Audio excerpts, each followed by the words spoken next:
A study that we did a few years ago found that if we succeed in transitioning to a completely clean energy future, we'll reduce mining overall, globally, across all types of mining, not just energy specific. We will reduce mining by 25% in a fully clean energy economy.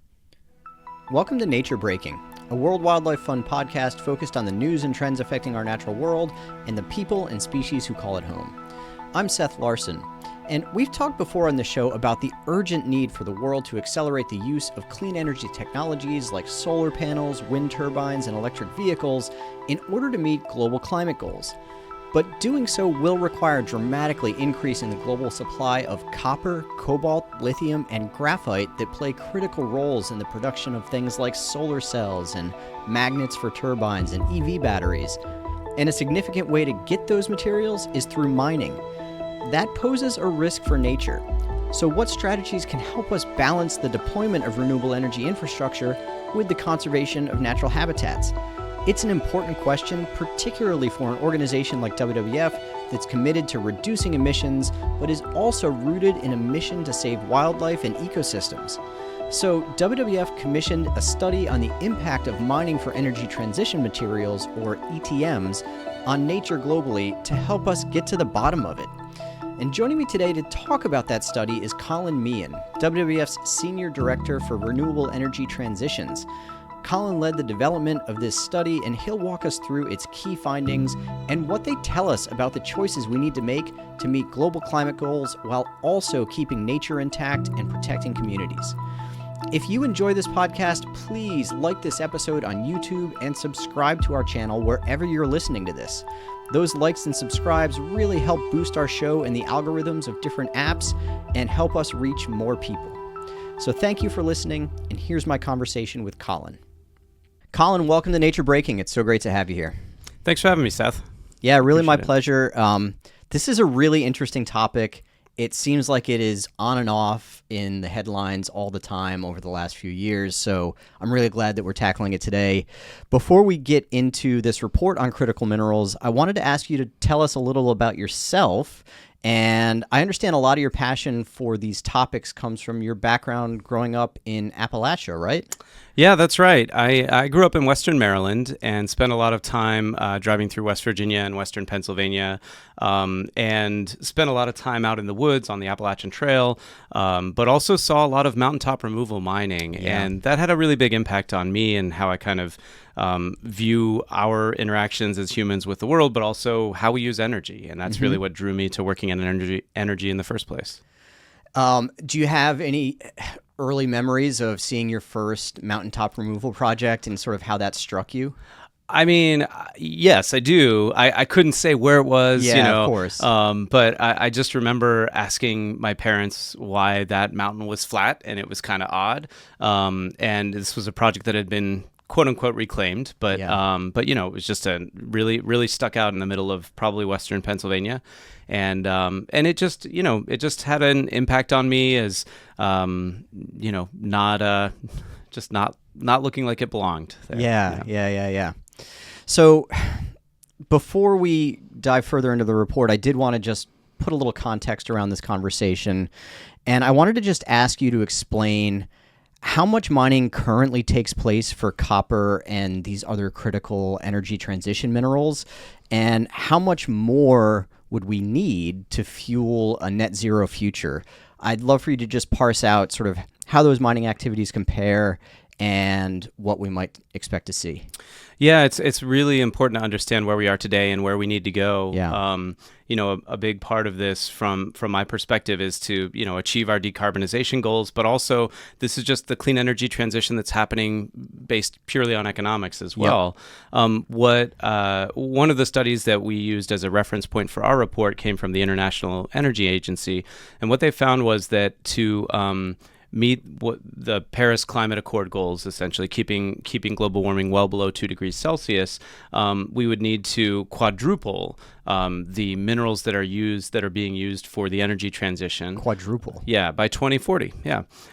If we just continue along our business as usual course, which is, some expansion of clean energy, but also transmission and energy storage, we will roughly double the inputs. But I think taking even further a step back and getting some more context is important, because those numbers sound really big. Quadrupling by 2040, even doubling sounds like a lot. One of the things that we did in our report was to look at what our current energy use, how our current energy use impacts mining and mineral demand. Yeah. And what we found is, I think the latest number that we could find was from 2022, and in 2022, globally, we consumed 8.4 billion tons of coal, and that's just one source of energy. Of course, there's oil and gas and other sources of energy as well, but we consumed 8.4 billion tons of just coal in 1 year.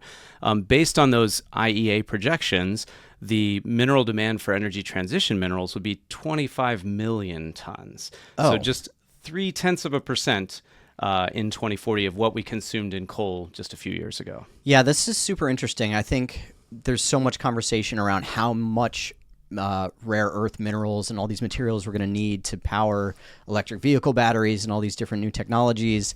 And I definitely think there's an impression that some people may have that this is going to be on the same scale as the type of mining we've seen more historically for coal and other resources. And it seems like that's not the case, right? That's correct. It's really not the case, and this is something WWF has been looking into for some time now. A study that we did a few years ago found that if we succeed in transitioning to a completely clean energy future, we'll reduce mining overall, globally, across all types of mining, not just energy specific. We will reduce mining by 25% in a fully clean energy economy. So one of the things that was important for us to understand in this study was, what is the relative scale of what we're using today and what we could be using in the future?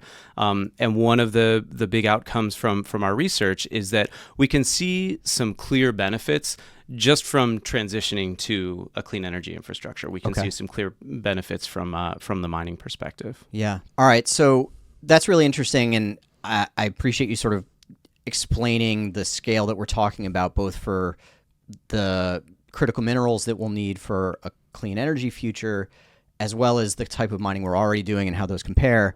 But any mining is going to have some impact on nature, right? And that's a thing that we're really concerned about at WWF. That's part of our mission, to conserve ecosystems for wildlife and for people. So I want to talk about that, and let's just start with, what kind of impact does your study point towards for critical mineral mining, both now and projected out into the future? Yeah, that's really the question at the heart of our study. So I'm happy to talk about that. What we focused on in our study was looking at a group of areas called key biodiversity areas, and that's important to understand. I want to spend just a second on that. Please define that for us. Okay, yeah. So it's a publicly available data set, and it's composed of sites all around the globe. We focus exclusively on terrestrial sites, so just land-based sites. It's assembled by a number of different global conservation organizations, including WWF, BirdLife International, and others. And these are sites that significantly contribute to the global conservation of nature. That's kind of the shortest, most concise way of saying it. But these are kind of some of the most important sites that we want to conserve and preserve for the future. I'm guessing rainforests and places like that we'd think of as really important for biodiversity and for carbon absorption and all sorts of ecosystem services, right? Exactly. That's exactly right. Yeah. So we looked at how many energy transition mines, and we focused on a subset of what are called critical minerals. And I can't yet rattle the full list, but it's about 27 different minerals that we looked at, including the rare earth minerals, which is its own group. But these are minerals that people have probably heard about, like lithium and cobalt. But as you mentioned, copper, aluminum, one of my favorites is molybdenum, just because I learned how to say it at some point, and I can get it to roll off the tongue. But we looked at these minerals, and what we saw was that about 7% of mines for those minerals currently in existence overlap with key biodiversity areas.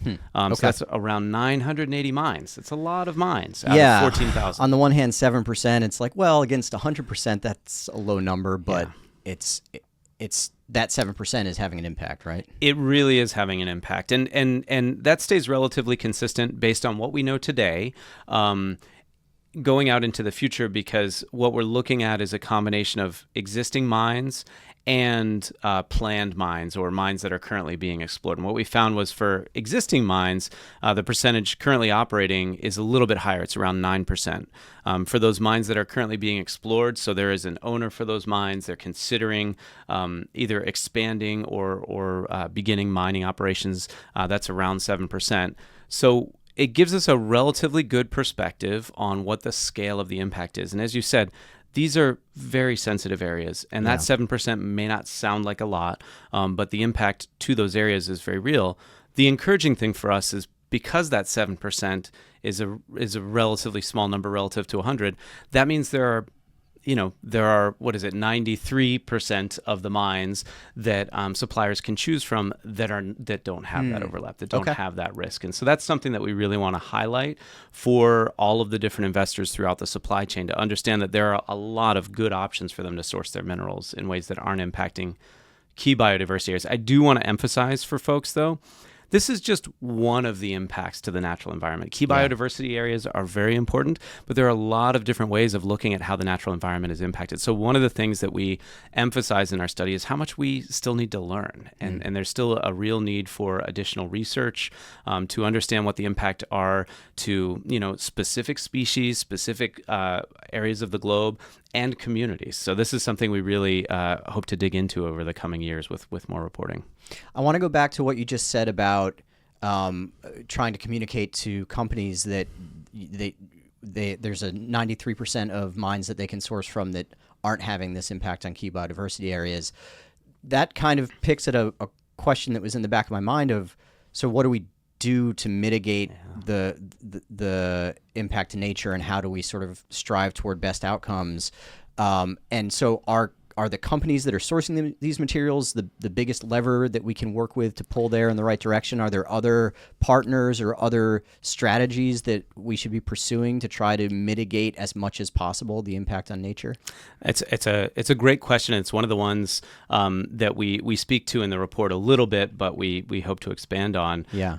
I think the short answer to your fundamental question is working with the companies that are buying the end-use products is something that WWF has been doing for a long time across our portfolio. Yeah. And we see a lot of opportunity there to work with renewable energy developers as well as the renewable energy manufacturers. And I actually, earlier in my career, I worked for a long time for a solar manufacturer and developer, and that's really what has kind of brought me to this place today, to focusing on these issues. I know that the way that renewable energy developers source their materials, their solar panels, their wind turbines, their towers, their racking, they order them in large chunks based on their projected demand for the next few years. And they have the ability to place different requirements on those purchases. They do that regularly. Made in the USA is a really common one these days. But also, requiring certain labor standards, requiring different types of standards. One of the things that we've been talking with developers about, and there's a lot of interest. There's actually one developer already that is working with a group called the Initiative for Responsible Mining Assurances. And this is a group that includes communities that are impacted by mining, civil society, so NGOs across the globe, as well as mining companies, and just setting a very transparent, very high standard for the impacts to community and the environment from mining sites. Yeah. So trying to drive them in that direction is one of the key things that we focus on. We also focus on circularity.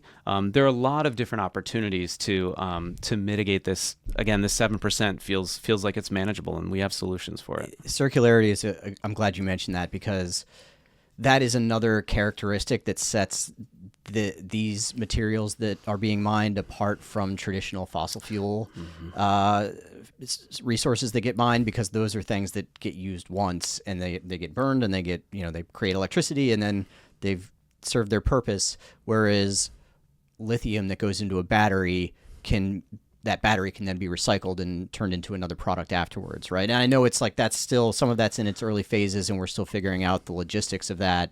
A lot of it still ends up in landfills, but there's at least a potential to be reusing some of those materials, right? Yeah, there's a high potential. It's a very good point that I think often gets missed, is that when we talk about clean energy, in particular renewable energy like solar and wind, that renewable is doing the work of the circularity, right? It is not a single use of this mineral that's been mined. It is a use that extends for 30 or 40 years or more. Yeah. And so there's some inherent circularity already. But really what we're seeing is there's an opportunity for a substantial growth in circularity. For lithium, you highlighted, I think it's one of my favorite examples. There's a recycling opportunity. There's also a simple second life opportunity. So for electric vehicle batteries that are beyond their useful life, they maybe don't have enough power to power an electric vehicle anymore. They still absolutely have enough power to serve as a resource to the electric grid. So providing different kind of, they're called essential grid services or ancillary services, is something that these batteries can continue to do for decades after their use in an EV. And then at some point they will need to be recycled. Again, with lithium in particular, with cobalt, with some of these minerals that are specifically for energy storage or other kind of clean energy resources, we need to build up the recycling capacity. Yeah. For other minerals, copper and aluminum in particular, that capacity already exists. We know that we can recycle them. We just need to expand it, and we know we need to expand it, and that there really needs to be a focus on that. Yeah. So you are really an expert on this stuff. I know you've been following these issues for a long time. As you were putting this report together, were there any findings that jumped out and kind of surprised you? Yeah, there were. And I should note here, just to give credit where it's due, my colleague Hannah Rouse played a major role in pulling together a lot of the information for this report. She couldn't be here today, but she did play a big role in this, and she has a lot of expertise to bring to it as well. However, the things that really stood out for me, I think the first thing, there are probably two major things. The first is in looking through this and understanding the minerals that are most impactful for the energy transition, it really surprised me that it was copper and aluminum. You know, we hear all about lithium, cobalt, zinc. Those are very important. They play key roles for a number of different technologies. But the amount of material that is needed primarily for transmission and distribution lines from copper and aluminum is projected to be around 25 million tons by 2040. For the next largest kind of technology, so for batteries, the amount of material is projected to be around 12 million tons. Wow. And then for wind and solar, it's an order of magnitude lower. So that was a really surprising takeaway, because I think when we hear about the kind of mineral usage, we think that a lot of it's going into solar panels or to wind turbines or things like that. Frankly, most of this, based on this IEA study, of the 25 million tons of copper and aluminum that's going to be used by 2040, about 20 of it is already baked in. It's just material that we are going to need to grow the use of electricity around the globe. Yep. And I think that's really important for folks to understand. That's super interesting. And that, as you just said, that those transmission lines are going to need to be built regardless of how that electricity is being generated. Yeah. I did want to say, yeah, that's exactly right. We all need transmission to power our homes, to power our offices, and for some of us to power our cars. The other really interesting takeaway that surprised me, once you realize that copper and aluminum are kind of the big players in the energy transition, it also becomes quickly apparent that in the context of global demand for copper and aluminum, energy is not a dominant factor. So when we talk about, you were asking earlier about how we can best leverage our relationships with corporate partners to kind of improve supply chains, that's a little more challenging with copper and aluminum because the market is so much more broad. By 2040, the IEA projects that copper, at least about 40% of the copper developed or mined across the globe will go towards energy usage. So that's not nothing. Yeah. That's 40%. Substantial. Yeah. But right now I think it's around 20%, and it's just not going to move the market. And so, part of what we want to do is, again, where we have an existing footprint, an existing capability that's been well established, like recycling for copper and aluminum, to just find ways to grow that and to emphasize that, but also to seek out alternative technologies. So there's a lot of, I had the opportunity to work in the Department of Energy and the Grid Deployment Office, and there's a lot of innovative materials now in both energy storage and transmission that don't rely on aluminum or copper quite as much. And so finding those alternatives creates another opportunity to just kind of reduce the overall demand for these minerals. Yeah. So I have one last question for you as we sort of wrap this up, and I just sort of pulling back and reflecting on all the effects of climate change that we're all seeing in our lives. I think as we all see things happen to our friends, neighbors, family, communities, there can be sort of a natural urge to have a mindset of we need to fix these things now as fast as possible, no matter what the costs might be. And so if that means mining for clean energy, raw materials that might end up having a negative impact on some fuzzy animal, I'm going to accept that loss because the problem of climate change is so big that we're going to just have to accept some of those losses to nature or other things and just plow ahead. And I wanted to just ask you to address that mindset and talk a little bit about how you're thinking of this and why it's important to keep nature in mind as we are also at the same time driving towards this clean energy future. It's a really tough question. I have some personal experience. I lived through Winter Storm Uri in Texas. So we had for about 4 days, the temperature never got above 10 degrees where I was. My home was not insulated. I was a single parent. I had to move my 2-year-old son 2 times to find, a place to be safe. So, and that sticks with me. And, I have a lot of appreciation for people who are forced to make literal life or death decisions. Yep. For people whose lives are impacted, maybe not in a life or death manner, but in a very real manner. I think that it can be challenging when you're in the middle of that to really think beyond your immediate needs. Mm-hmm. And I think we have to understand that fact. That is just a fact. People have to take care of themselves. They have to be able to. What we have to keep in mind as people that are kind of working more broadly to solve systemic issues is that these issues are interlinked, right? It's not about a few fuzzy animals. Biodiversity is about what feeds us, what gives us clean water, what gives us medicine. It is these ecosystems that we live in are so complex and interlinked. The heat wave that leads to significant impacts for people might be exacerbated by deforestation, from a mine site, potentially, locally. There are a lot of different ways that the natural environment plays a very direct role in those impacts. And I think it's important and helpful for people to talk about that fact. And we need to communicate to folks how those impacts are actually really quite direct, and that they need to be aware of. We also need to recognize as we work with our partners in the business community, that they will not be able to be successful in the clean energy transition if they don't have the support and buy-in of the communities that are impacted by the things that they want to build or the mines that they want to explore. And so this is, again, from my experience working as a solar developer, with a solar developer,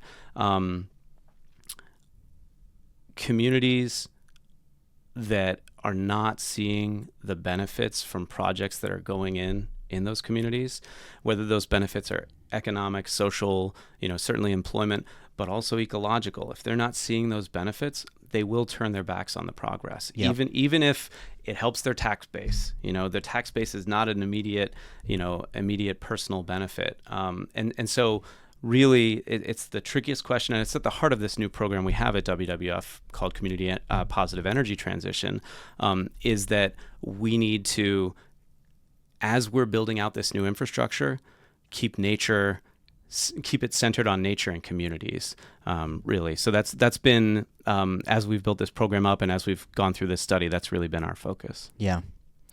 I had a chance to interview your colleague, your boss, Marcine, a year or two back, and she was reflecting on how we have a chance to get this transition right, the clean energy transition, in a way that we didn't with the original industrial transition that we went through in the early part of the 20th century as we were building out the original electric grid. And in our sort of zeal to expand electricity to a lot of communities that really needed it, sometimes that was done in a way that didn't have the foresight to take into account the impact it could have on communities.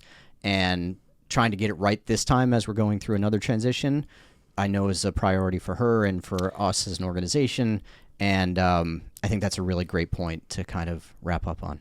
I agree. I think it's such a unique opportunity to have an impact that's going to last for a very long time.